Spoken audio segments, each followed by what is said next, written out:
Do you often wonder how many heartbeats make up a lifespan, or perhaps what might optimize heart health and promote longevity? Or does heart disease concern you? Your heart is about the same size as your closed fist and sits on the diaphragm in the mediastinum. About 2/3 its mass is to the left of the midline and has 2 superior atria and 2 inferior ventricles that make up the 4 chambers of the heart. The blood it pumps transports oxygen and nutrients, heat and hormones, and helps to remove carbon dioxide and other wastes and protects from disease.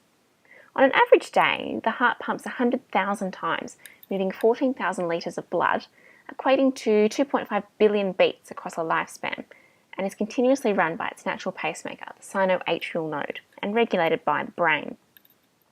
Maintaining heart health and avoiding heart disease depends upon multiple lifestyle factors, in particular nutrition, where deficiency or excess may play a role.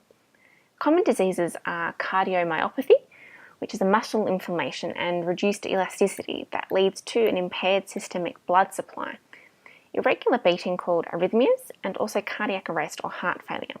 Heart failure is often a multifactorial disease. Research suggests that vitamins of the B group are critical for heart function. Here we have a 2009 article, B vitamin deficiency in hospitalised patients with heart failure, stating that with a lowering of water-soluble B vitamins, which greatly assist in cellular energy production, it can contribute to a reduction in these energy reserves in the weakened heart. 1/3 of hospitalised heart patients presented with a deficiency in thiamine, B1, riboflavin B2, and pyridazine B6. Other nutrients are of course also essential. The energy production precursor coenzyme Q10 has the capacity to protect DNA, lipid bilayer phospholipids, and mitochondrial membrane proteins, and oxidative damage brought on by free radicals. Without the necessary energy production precursors, congestive heart failure occurs. A decline in synthesis of coenzyme Q10 occurs with age and is indicated by tissue degeneration. Perhaps here actually lies a key in preventing the aging process and specifically maintaining the heart. But aging isn't the only factor that might impair the synthesis of coenzyme Q10. Discussion also suggests that patients with statin-induced diastolic dysfunction and early finding in congestive heart failure could reverse their pathology to normal after only 3 months of supplemental CoQ10 in approximately 300 milligrams a day, and that statins impair its synthesis.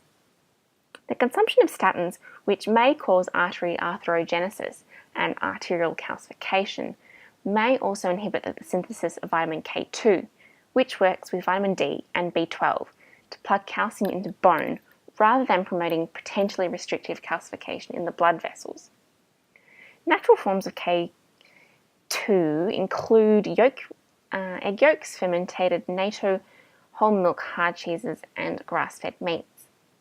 So in the last few minutes you have been watching this presentation, your heart will have beaten about 208 times and pumped approximately 30 litres of nutrient and oxygen-rich blood around your body.